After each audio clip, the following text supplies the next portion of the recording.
혹시 이런 생각 해보신 적 있나요? 한국보다 살기 편한 미국에서 은퇴했는데 다시 한국으로 돌아온다면 어떤 삶이 펼쳐질까? 오랜 세월 해외에서 일하며 쌓은 경력과 재산, 그리고 자유로운 삶을 정리하고 돌아온다는 건 결코 쉬운 결정이 아닙니다. 하지만 의외로 이런 선택을 하는 사람들이 점점 늘고 있습니다. 특히 60대 초반, 미국의 고비용 생활과 의료비 부담, 그리고 외로움을 이유로 귀국을 택하는 은퇴자들이 많아지고 있습니다. 오늘은 그중 한 사람의 이야기를 들어보겠습니다. 박성호 씨 62세. 미국 실리콘밸리의 한 대기업에서 30년 넘게 근무한 베테랑 엔지니어였습니다. 80년대 초반 유학생으로 건너가 현지에서 취업했고 기술직으로 탄탄한 커리어를 쌓으며 이민의 성공 신화로 불리던 사람입니다. 그러나 은퇴 시점이 다가오자 마음속에 점점 커지는 불안이 있었습니다. 미국의 집값과 생활비는 이미 감당하기 어려울 만큼 높았고 의료보험이 있어도 은퇴 후 건강 문제에 대한 걱정은 커져만 갔습니다. 무엇보다도 가족이 모두 한국에 있다는 외로움이 그를 괴롭혔습니다. 결국 그는 은퇴를 결심하고 35년 만에 한국으로 돌아왔습니다. 서울 근교에 작은 아파트를 전세로 얻고 이제 여유롭게 살면 되겠지라는 마음으로 새로운 인생을 시작했죠. 하지만 한국에서의 현실은 예상과 달랐습니다. 첫 번째로 부딪힌 건 생활비의 체감 물가였습니다. 미국보다 싸다고 생각했던 한국의 물가는 실제로 체감하니 전혀 달랐습니다. 특히 외식비, 관리비, 교통비 등 일상적인 소비가 생각보다 컸습니다. 박 씨는 처음 몇 달 동안 달러를 환전하며 생활했지만 환율 변동에 따라 불안해졌고 결국 한국식 지출 구조에 맞춰야 한다는 걸 깨달았습니다. 두 번째는 사회적 관계의 부재였습니다. 오랜 미국 생활 동안 한국의 인간관계는 거의 끊어져 있었고 주변은 모두 바쁘게 돌아갔습니다. 동창 모임에 나가봤지만 대화 주제도 가치관도 달랐습니다. 한국 사람들은 왜 이렇게 빨리 말하고 왜 이렇게 경쟁적으로 사는 걸까라는 문화적 거리감이 느껴졌죠. 외로움은 오히려 더 심해졌습니다. 미국에선 외로워도 익숙했지만 한국에서는 낯선 외로움이 찾아왔습니다. 세 번째는 의료와 행정 시스템의 불편함이었습니다. 미국에선 건강보험과 주치의 중심의 진료 시스템에 익숙했지만 한국에서는 병원마다 진료 과목을 찾아다니며 접수를 해야 했고 진료는 빠르지만 설명은 짧았습니다. 박 씨는 한국 의료는 효율적이지만 사람의 온기가 부족하다고 느꼈습니다. 그러나 시간이 지나면서 그는 조금씩 한국의 장점을 발견하기 시작했습니다. 우선 생활의 편리함이었습니다.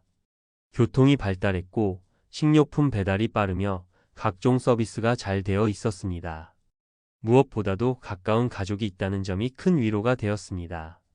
그는 1년이 지나자 이렇게 말했습니다. 미국에서의 편안함은 물질적 안정이었지만 한국에서 느끼는 편안함은 정서적 안정이다.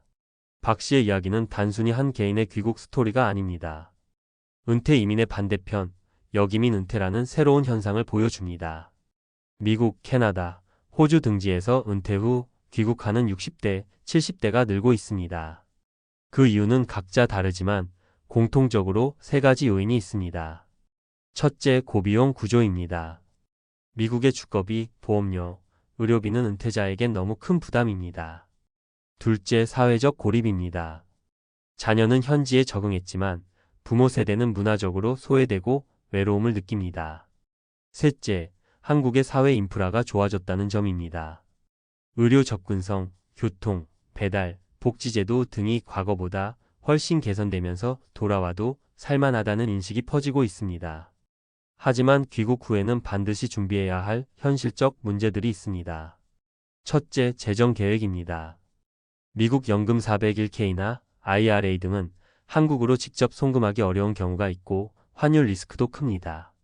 달러 자산을 분할 관리하거나 한국 내 연금 투자 상품으로 일부를 이전하는 전략이 필요합니다. 둘째, 세금 문제입니다. 미국 시민권자나 영주권자는 해외 자산 신고 의무가 있어 이중 과세를 피하려면 전문가의 조언이 필요합니다. 셋째, 거주지와 생활 기반의 선택입니다. 처음부터 서울 도심으로 들어오기보다 가족이나 커뮤니티와 연결된 지역에 거주하며 사회적 재적응 기간을 갖는 게 좋습니다. 심리적으로도 적응이 중요합니다. 귀국 후 은퇴자들이 가장 많이 겪는 감정은 정체성의 혼란입니다. 미국에서는 현역 엔지니어로서 존중받았지만 한국에서는 그냥 나이 든 사람으로 취급받는다는 현실이 낯설고 서글픕니다. 이런 경우 봉사활동이나 지역 커뮤니티, 대학 강연 등으로 자신의 경험을 나누는 것이 큰 도움이 됩니다. 자신의 이야기를 전할 수 있는 공간을 찾는 것, 그것이 정체성 회복의 첫걸음입니다. 마지막으로 중요한 건 삶의 속도 조절입니다. 미국의 은퇴는 개인 중심의 느긋한 삶이라면 한국은 여전히 빠른 사회입니다. 그 사이의 균형을 찾는 것이 저속노화, 즉 슬로우 에이징의 핵심입니다. 매일 아침 산책, 주 1회 독서 모임, 주말 가족 식사 같은 단순한 루틴이 마음의 안정과 삶의 리듬을 회복시켜줍니다. 박성호 씨는 은퇴 3년 차에 이렇게 말했습니다. 미국에서의 인생은 일과 성공의 연속이었지만 한국에서의 인생은 관계와 회복의 시간이다. 그는 이제 매주 지역 청소년 대상의 코딩 멘토로 활동하며 내가 쌓은 기술이 누군가의 내일을 밝히는 일에 보람을 느낍니다. 이 이야기를 통해 우리는 한 가지를 배웁니다. 은퇴는 단지 일의 끝이 아니라 삶의 방식을 다시 배우는 과정이라는 것. 해외에서든 한국에서든 중요한 건 어디서 사느냐가 아니라 어떻게 살아가느냐입니다. 귀국 후의 현실이 달라도 마음의 방향이 분명하다면 그곳이 바로 나의 새로운 본향이 될 수 있습니다. 이상, 은퇴 후 귀국의 현실을 살아가는 한 엔지니어의 이야기였습니다. 여러분이라면 어떤 선택을 하시겠습니까? 해외에서 성공적인 커리어를 쌓고 돌아온 은퇴자들의 귀국 후 삶은 종종 영화보다 더 극적이다. 그들은 오랜 세월 낯선 땅에서 버텨낸 자신을 자랑스러워하지만 정작 고향 땅에서 새로운 낯설음을 경험한다. 미국에서의 삶은 효율과 개인 중심의 문화 속에서 체계적으로 굴러갔지만 한국은 여전히 속도가 빠르고 관계 중심의 사회다. 이 두 세계의 간극은 단순한 문화 차이가 아니라 삶의 리듬의 차이이기도 하다. 그래서 귀국한 은퇴자들이 겪는 혼란은 단순한 언어나 제도의 문제를 넘어 존재의 균형을 다시 세우는 일이다. 귀국 은퇴자들이 처음 마주하는 현실은 예상보다 복잡한 사회 구조다. 한국은 지난 2030년 사이 엄청난 변화를 겪었다.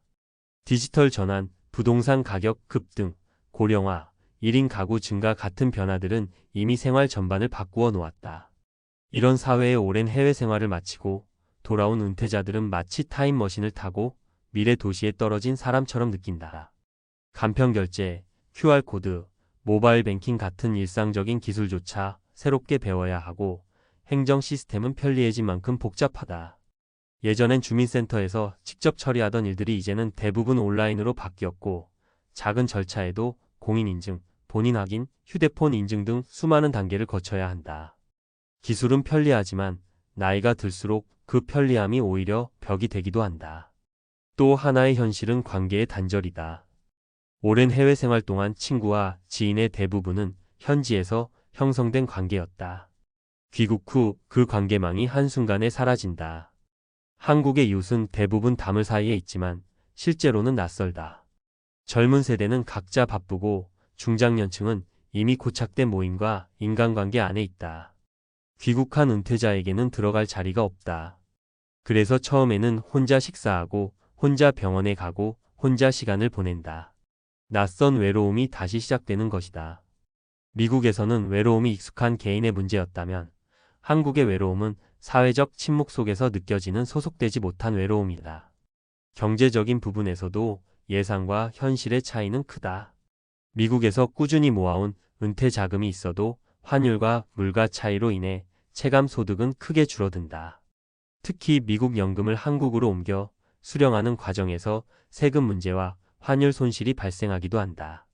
반대로 한국의 국민연금이나 기초연금은 미국의 생활 수준과 비교하면 규모가 작아 실질적인 생활비를 충당하기 어렵다. 결국 해외 은퇴자들은 두 체계 사이에서 재정적으로도 어정쩡한 위치에 놓이게 된다. 게다가 한국은 여전히 주거비 비중이 높고 자녀 세대의 경제적 독립이 어려워 부모 세대의 부담이 이어지는 구조다. 귀국 후 이제는 나만을 위해 살겠다고 결심했던 사람들도 다시 가족 문제에 휘말리는 경우가 많다. 심리적으로도 귀국은 쉽지 않은 일이다. 미국에서 엔지니어로, 교수로, 전문직으로 존중받던 사람이 한국에 오면 갑자기 은퇴자라는 한 단어로 정의된다.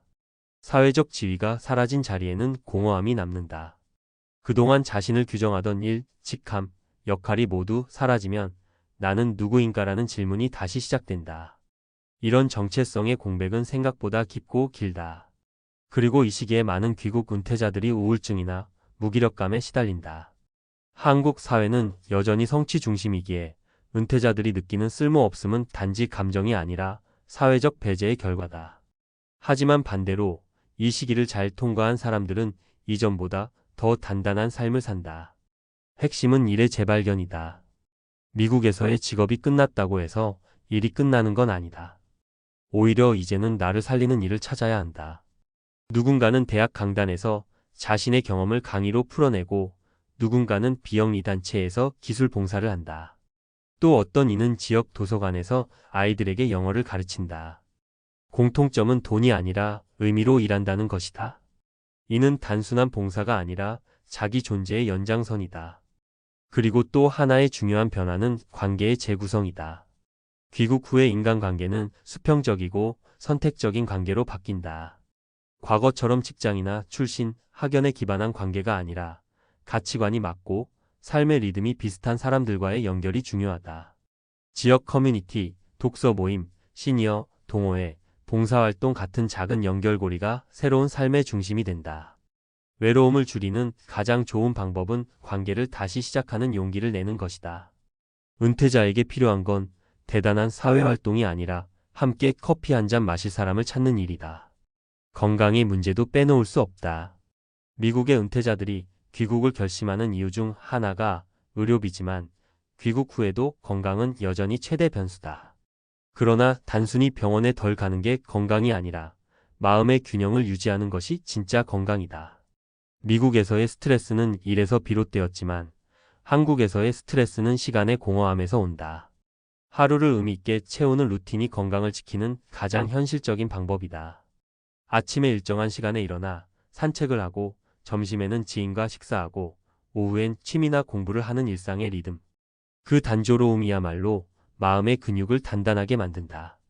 이처럼 귀국 은퇴자의 삶은 단순한 귀환이 아니라 재적응의 과정이다. 물리적으로는 고향이지만 심리적으로는 새로운 나라에 이민 온 것과 다를 바 없다. 따라서 필요한 것은 귀국 준비가 아니라 제2의 이민 준비다.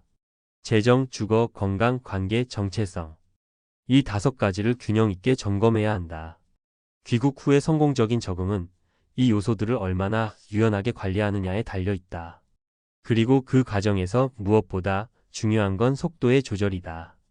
한국의 사회 리듬에 휩쓸리지 않고 자신만의 속도로 사는 법을 배우는 것. 그것이 진정한 저속 노화의 시작이자 귀국 후 삶의 질을 결정짓는 핵심이다. 마지막으로 이 이야기를 듣는 우리 모두에게 필요한 질문이 있다. 나는 어디서 사느냐 보다 어떤 리듬으로 살아가고 있는가. 귀국한 은퇴자들이 겪는 혼란과 회복의 여정은 단지 해외에서 돌아온 이들의 이야기가 아니다.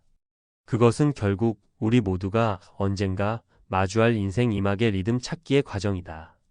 은퇴는 끝이 아니라 방향을 다시 정하는 시간이고 귀국은 단지 장소의 이동이 아니라 마음의 이주다.